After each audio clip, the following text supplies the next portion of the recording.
Welcome to our next set of slides all about food labelling. I've just a few pictures here for you to look at. When looking at food labelling, the idea is to look at the total carbohydrates in the food labelling.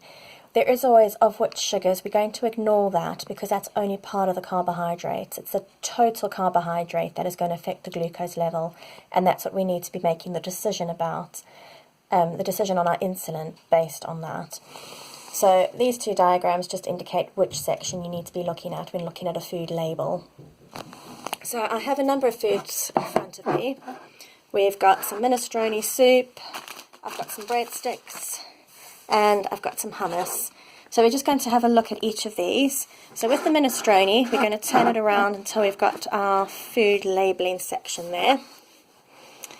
So if you look at the food label, you can see it gives you half a can as a suggested serving size. So if you follow that serving size, then 12.4 grams of carbohydrate would be found in that serving. Obviously, if you have a whole can, you would just times it by 2, which will give you 24.8 grams of carbohydrate.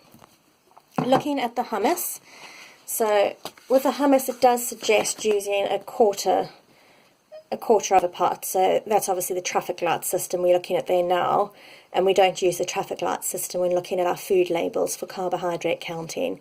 We need to find the full-on nutritional information on the back.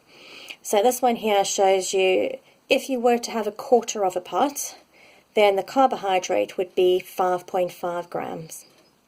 Okay, and then the last one is a small packet of breadsticks. We turn it around to get the food labelling at the back. For you. So if we've honed in on the carbohydrates there, each packet of these is 20 grams, and within that 20 grams you've got 14.5 grams of carbohydrate. So if you were counting your carbohydrate, nice and simple with a food label, 14.5 grams per packet. Okay, so if you've got a food label, it's generally very useful to use this. It's a nice quick way of sourcing the carbohydrate content, and it's fairly accurate. Thank you.